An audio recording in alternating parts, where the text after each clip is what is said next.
नमस्कार दोस्तों, Aditi voice channel में आप सभी का स्वागत है। आज आप लोग सुनेंगे भूतिया मंदिर की रात, एक डरावनी कहानी। यह कहानी है भूतिया मंदिर की रात के बारे में। वह एक डरावनी रात थी जब गहरे अंधेरे ने धरती को अपने आंचल में लपेट लिया था।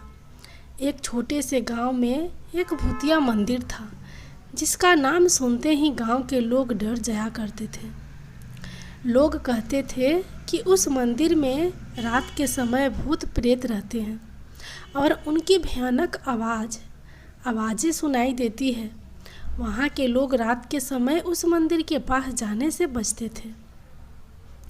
लेकिन एक रात उसी गांव का एक साहसी युवक जिसका नाम आर्यन था, अपने दोस्तों के साथ उस भूतिया मंदिर में रात बिताने का फैसला किया, क्योंकि वो लड़का भूतों को नहीं मानता था।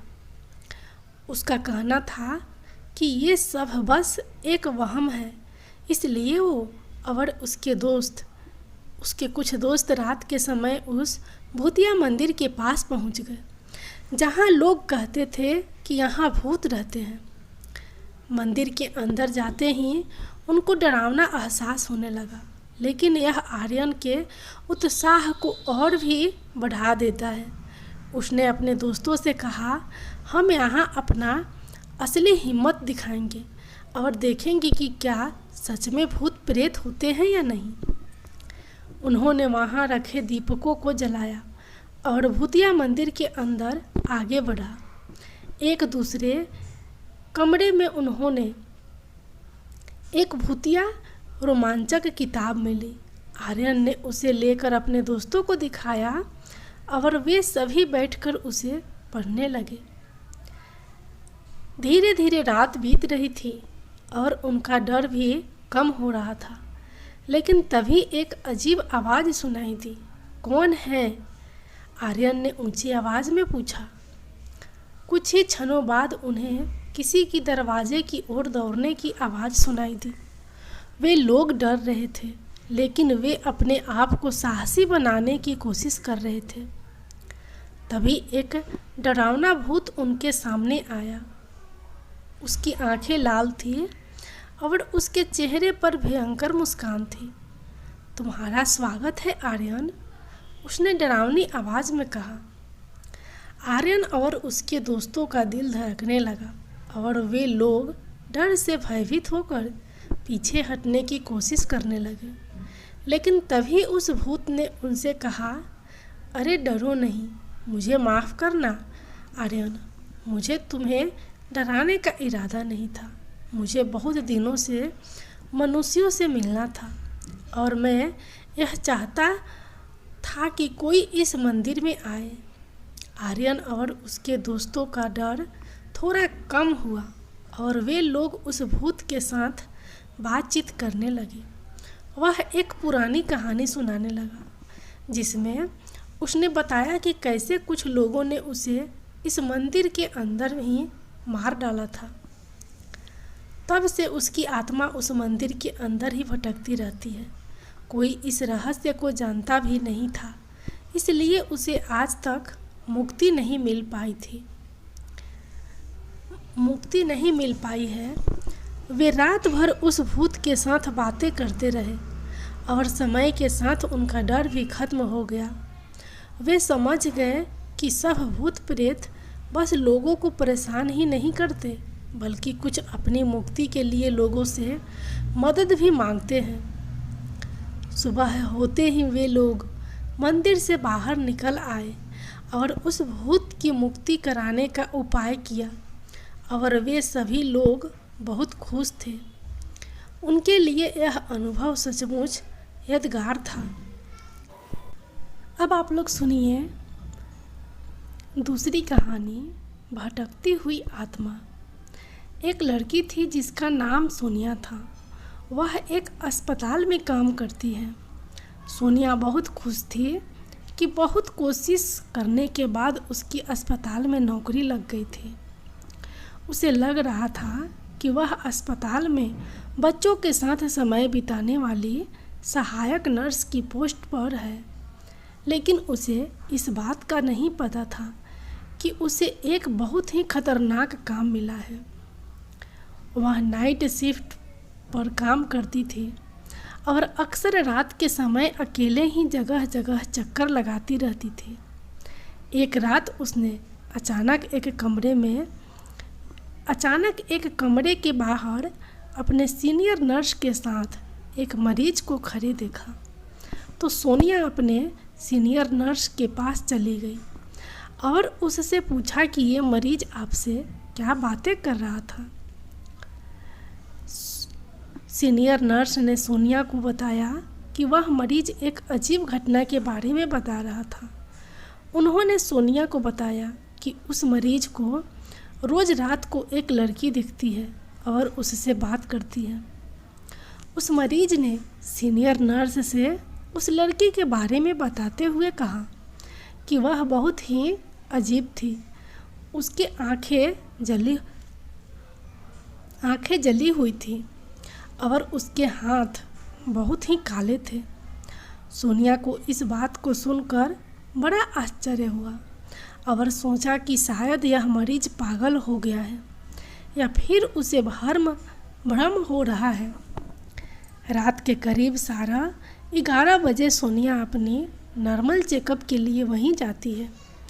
वहाँ जहाँ वह मरीज था वह उस कमरे के बाहर खड़ी होती है और उसे लगता है कि उसे कोई देख रहा है।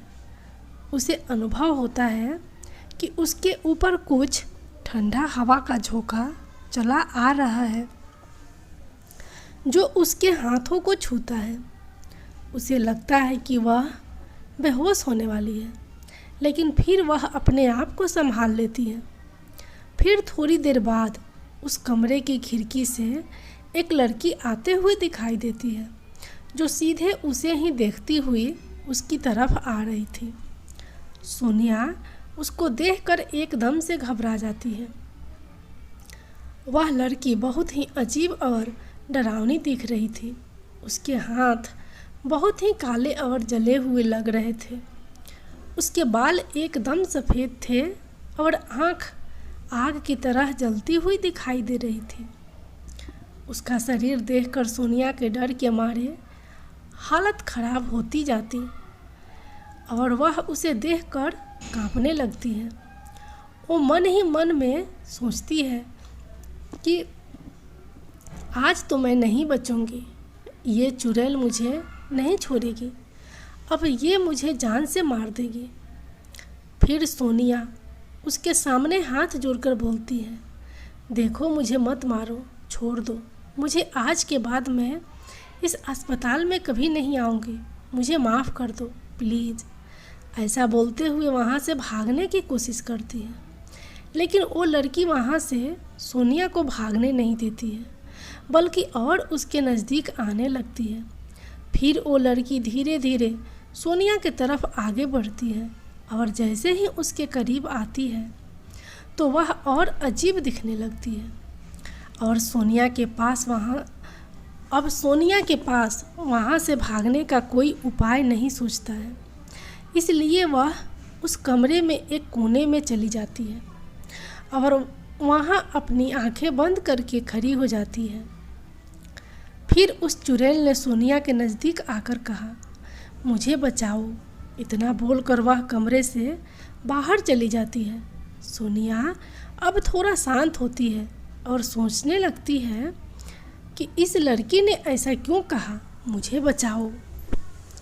इस घटना के बारे में वो अपने स्टाफ को बताती है, पर उसकी बात पे कोई भरोसा नहीं करता। अगले दिन वो लड़की फिर से सोनिया को दिखाई देती है और उससे बोलती है कि मुझे बचाओ। इस पर सोनिया उस चुड़ैल से बोलती है, आखिर तुम्हें क्या परेशानी है, मुझे बताओ, मैं तुम्हारी मदद करूँगी। फिर वह भूतनी सोनिया से कहती है, कई साल पहले मैं भी इसी हॉस्पिटल में नर्स थी। एक रात में यहाँ सारे मरीजों को देखने के बाद मैं एक कमरे में आराम करने के लिए चली गई। मुझे पता नहीं चला कि कब मेरी आँख लग गई और मैं वहीं पे सो गई। कुछ ही देर में पता नहीं कैसे वहाँ आग लग गई और मैं वहीं जल के मर गई। हॉस्पिटल की बदनामी ना हो जाए इसलिए हॉस्पिटल वालों ने इस बात को बाहर फैलाने नहीं दिया और मेरी लाश को हॉस्पिटल के पीछे ही दफन कर दिया। तब से मैं चुड़ैल बन के भटकती रही हूँ। मुझे मुक्ति नहीं मिल रही है। तुम मेरा क्रियाकर्म करवा दो ताकि मेरी आत्मा को मुक्ति मिल सके। इसके बाद सोनिया ने हॉस्पिटल वालों को ये सारी बात बताई। तब जाके हॉस्पिटल वाले उस लड़की की लाश के बचे हुए अवशेष को वहाँ से निकाला और विधि विधान से उसका क्रियाकर्म करवाया। इसके बाद से ना ही सोनिया को और ना ही उस हॉस्पिटल में किसी को भी वो लड़की नहीं दिखाई दी।